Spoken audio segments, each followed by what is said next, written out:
प्रौढ प्रताप पुरंदर क्षत्रिय कुलावत्स सिंहासनाधीश्वर महाराजाधिराज योगीराज श्रीमंत श्री श्री छत्रपती शिवाजी महाराज की जय. या घोषणा ऐकल्या की आजही सगळ्यांची छाती अभिमानाने भरून येते. असे आपले राजे आजही शेकडो मराठ्यांच्या मनावर अधिराज्य करत आहेत. गुलामीमधून मुक्त होऊन जीवाचा भंडारा करून रयतेचा स्वाभिमान व अस्मितेचे रक्षण करणारा एकमेव राजा.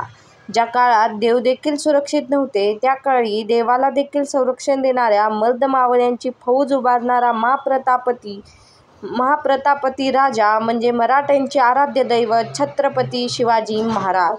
कोटी देवांची अब्जावधी मंदिरे असताना पण ज्यांचे एकही मंदिर नसताना जे अब्जावधींच्या हृदयावर अधिराज्य करतात त्यांना छत्रपती म्हणतात.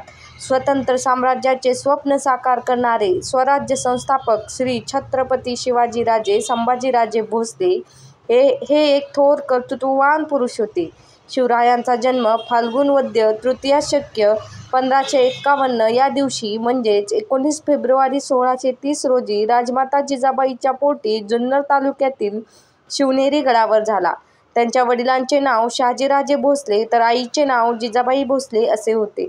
शिवनेरी गडावर शिवाई देवीच्या नावावरून ज्यांचे नाव शिवाजी ठेवले. एका आख्यायिकेनुसार शिवनेरी गडावरील शिवाई देवीला जिजाबाईंनी आपल्याला बलवान पुत्र व्हावा अशी प्रार्थना केली होती म्हणून या मुलाचे नाव शिवाजी ठेवले गेले. शिवरायांचे वडील शहाजीराजे भोसले हे मराठा सेनापती होते ज्यांनी दख्खनच्या सल्तनतची सेवा केली होती. त्यांच्या आई जिजाबाई होत्या ज्या सिंदखेडच्या लखुजी माधवरावांच्या कन्या होत्या. जाधव हे देवगिरीचे यादव राजघराण्यातील वंशाचे होते. शिवाजी महाराजांच्या जन्माच्या वेळी दख्खनमधील राजसत्ता विजापूर, अहमदनगर आणि गोवळकोंडा या 3 इस्लामी सल्तनतीमध्ये विभागलेली होती. शहाजीराजांनी आपली निष्ठा वेळोवेळी अहमदनगरची निजामशाही, विजापूरची आदिलशाही आणि मुघल यांच्या दरम्यान बदलली. पण त्यांनी पुणे ही नेहमीच आपली जहागिरी ठेवली आणि स्वतःची एक लहानशी फौज पदरी बाळगली. छत्रपती शिवाजी महाराज हे मराठा जातीतील आणि भोसले कुळातील होते. त्यांचे आजोबा मालोजी 1552 ते 1597 अहमदनगर सल्तनतचे एक प्रभावशाली सेनापती होते आणि त्यांना राजा ही उपाधी देण्यात आली होती.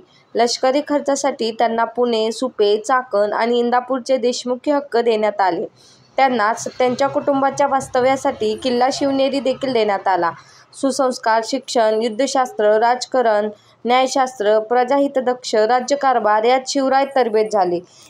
शिवरायांचे बालपण हे सर्व वर्ष अतिसंस्कारित असे घडले होते.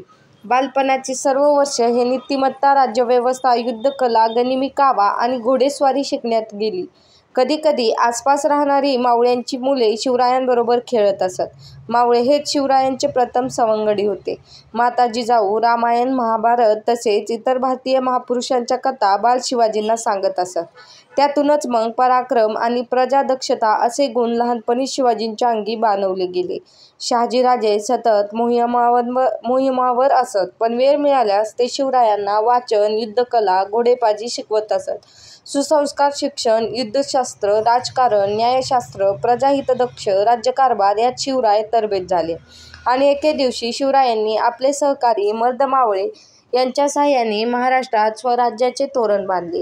हिंदवी स्वराज्याची स्थापना करून त्यांनी प्रजेला भयमुक्त केले. आदिलशाही, निजामशाही आणि मुघल सत्ता यांच्या विरोधात शिवरायांना लढावे लागणार होते. स्वराज्य निर्मितीची मुहूर्तमेढ म्हणून त्यांनी किल्लेतोरणा अत्यंत लहान वयात जिंकला. त्यानंतर स्वराज्यावर आलेल्या प्रत्येक संकटाला अत्यंत धैर्याने तोंड देण्यात महाराज यशस्वी ठरले. अफजलखानवध, शाहिस्तेखानाची बोटे कापणे, आग्र्याहून सुटका, पावनखिंडची लढाई, सिंहगडची लढाई या प्रसंगातून त्यांचा पराक्रम दिसून येतो. स्वकीय शत्रूंना देखील शिवरायांनी चांगला धडा शिकवला. या व्यतिरिक्त पुरंदरचा तह, दिल्लीतील औरंगजेब भेट आणि तेथून सुटका या बिकट प्रसंगात संयम आणि धैर्याने केलेला मुकाबला सर्वज्ञात आहे. शिवरायांना स्वराज्य निर्मिती करता आली ती म्हणजे मावळे आणि योग्य साथीदारांच्या सोबतीने.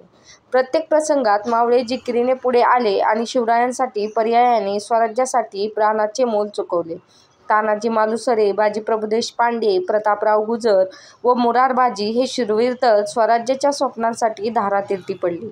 म्हणजे 36 हत्तीचे बळ असणारे, त्रस्त मोगलांना करणारे, परत न निघणारे, तिन्ही जगात जाणणारे, शिस्तप्रिय, वाणिज्यते, जिजाऊंचे पुत्र, महाराष्ट्राची शान, हार न मानणारे, राज्याचे हितचिंतक, जनतेचा राजा अशा या रयतेच्या राजास मानाचा मुजरा. इसवी सन 6 जून 1674 मध्ये रायगड जिल्ह्यातील रायगड किल्ल्यावर शिवरायांचा राज्याभिषेक करण्यात आला. न भूतो न भविष्यती असा जनता राजा स्वराज्याला मिळाला. आता संपूर्ण महाराष्ट्रातील रयतेला राजा छत्रपती मिळाला होता. राज्यकारभार व्यवस्थित चालवण्यासाठी शिवरायांची अष्टप्रधान मंडळ स्थापन केले. स्वतंत्र स्वराज्याचे चलन सुरू केले. आरमार व्यवस्था, सुयोग कर वसुली, गड किल्ले सुरक्षा आणि विविध पर्यावरणीय मोहिमा राबवल्या. शत्रूचा बिमोड झाल्यावर शिवरायांनी प्रजेच्या कल्याणाकडे लक्ष दिले. प्रजेवर कोणत्याही प्रकारचा अन्याय होऊ नये म्हणून शिवराय दक्ष होते. त्यांच्या राज्यात न्याय मिळत होता. अपराध्यांना शासन होत होते. स्वराज्य स्थापन झाले तरी स्वराज्याभोवती शत्रूचा सुळसुळाट होता. शत्रूचा बंदोबस्त करणे अगत्याचे होते. शिवराय राजकारण धुरंधर दूरदृष्टीचे होते. अनेक गडकिल्ले स्वराज्यात होते. सागरात आरमार तयारीत होते. अनेक शूर लढवय्ये पराक्रमी वीर स्वराज्याच्या शत्रूचा बिमोड केला. शत्रूचा बिमोड झाल्यावर शिवरायांनी प्रजेच्या कल्याणाकडे लक्ष दिले. प्रजेवर कोणत्याही प्रकारचा अन्याय होऊ नये म्हणून शिवराय दक्ष होते. त्यांच्या राज्यात न्याय मिळत होता. अपराध्यांना शासन होत होते. शेतकऱ्यांची गाऱ्हाणी दूर होत होती. प्रजेच्या हिताच्या अनेक योजना शिवरायांनी सुरू केल्या होत्या. स्वराज्याचा विस्तार झाला होता. अशा प्रकारे शिवरायांनी प्रजाहितदक्ष राज्यकारभार करून खऱ्या अर्थाने बहुजन हिताय बहुजन सुखाय याचा प्रत्यय आणून दिला होता. त्यांचा राज्याभिषेक झाल्यावर ते छत्रपती झाले. स्वराज्यात जनता सुखात समाधानाने नांदू लागली. अनेक मोहिमा काढून शिवरायांनी शत्रूला नामोहरम केले. प्रजेवर अन्याय होऊ नये, त्यांच्या तक्रारीचे निवारण लगेच व्हावे, राज्यकारभार शिस्तीने चालावा यासाठी महाराजांनी अष्टप्रधान मंडळ नेमले. छत्रपती शिवाजी महाराज प्रजेच्या कल्याणासाठी आयुष्यभर झटले. ते खरे तर आधुनिक लोकशाही राज्यव्यवस्थेचे प्रणेतेच होते. स्वराज्याची घडी व्यवस्थित बसवून प्रजेचे सर्व मनोरथ त्यांनी पूर्ण केले. छत्रपती शिवाजी महाराजांचा विवाह 14 मे 1640 रोजी सईबाई निंबाळकर यांच्याशी झाला. त्यांच्या मुलाचे नाव संभाजी होते. संभाजी हे शिवाजीचे ज्येष्ठ पुत्र आणि उत्तराधिकारी होते, ज्यांनी 1680 ते 1689 इसवी सन पर्यंत राज्य केले. संभाजीच्या पत्नीचे नाव येसूबाई होते. त्यांचा मुलगा आणि वारस राजाराम होता. शिवरायांचे समर्थ गुरु रामदास यांचे नाव भारतातील ऋषीमुनी आणि विद्वानांमध्ये प्रसिद्ध होते. शिवरायांच्या पूर्वी अनेक राजे होऊन गेले. शिवरायानंतरही अनेक राजे उदयास आले, पण सर्वात आदर्श राजा म्हणून शिवाजी महाराजांना ओळखले जाते. याचे कारण आहे त्यांचे स्वराज्याबद्दल असणारे प्रेम, निष्ठा, पराक्रम व निष्कलंक चारित्र्य. शेतकऱ्यांच्या भाजीच्या देठालाही हात लागता कामा नये असे म्हणत शेतकऱ्यांवर जीवापाड प्रेम करणारे व परस्त्रीला आई समान मानणारे शिवाजी महाराज हे एकमेव प्रजादक्ष होते. शत्रूसमोर संकटांना सामोरे जाण्यात शौर्य असण्याची गरज नाही, शौर्य विजयातच दडलेले आहे. शिवाजी महाराज आपल्या मावळ्यांसोबत नेहमी प्रेमाने व आपुलकीने वागत असत. ऊन, वारा, पाऊस यांची तमा न बाळगता घरदार विसरून ते आपल्या मावळ्यांसोबत स्वराज्यासाठी दिवस-रात्र झटायचे. शिवाजी महाराज गोरिला युद्धकलेचे जनक म्हणून देखील ओळखले जातात. ज्यांचा आरमार त्यांचा समुद्र. आरमार हे एक स्वातंत्र्य राज्यांचं आहे, हे सूत्र छत्रपती शिवाजी महाराजांना चांगल्या प्रकारे माहीत होतं. स्वराज्य आणि मराठा साम्राज्याचा विस्तार होत असताना शिवाजी महाराजांनी सागरी सीमांचे संरक्षण करण्यासाठी शक्तिशाली आरमार उभारले. त्यामुळे छत्रपती शिवाजी महाराजांना भारतीय नौदलाचे जनक असे म्हटले जाते. अखंड परिश्रम, दगदग यांचा त्यांच्या प्रकृतीवर परिणाम होत होताच, तरीही त्याची तमा न बाळगता ते शेवटपर्यंत कार्यरत होते. अखेर अवघ्या 40 वर्षाच्या वयात इसवी सन 3 एप्रिल 1680 मध्ये शिवरायांनी स्वर्गारोहण केले. परंतु अवघ्या 340 वर्षानंतर आजही महाराष्ट्रीयन जनतेच्या मनात ते जिवंत आहेत. हिंदुस्थानाच्या इतिहासातील छत्रपती शिवाजी महाराजांचे तेजस्वी चरित्र आजही सगळ्यांच्या अंतःकरणात मध्यान्हीच्या तळपत्या सूर्याप्रमाणे आकाशमान होऊन राहिले आहे.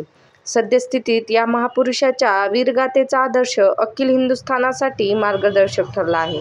सह्याद्रीच्या छाताडातून नादभवानी गाजे, काळजात राहती आमच्या रक्तात वाहती राजे, तुफान गाजतो आग ओकतो वाघ मराठी माझा, सन्मान राखतो जान जोखतो तुफान मातीचा राजा.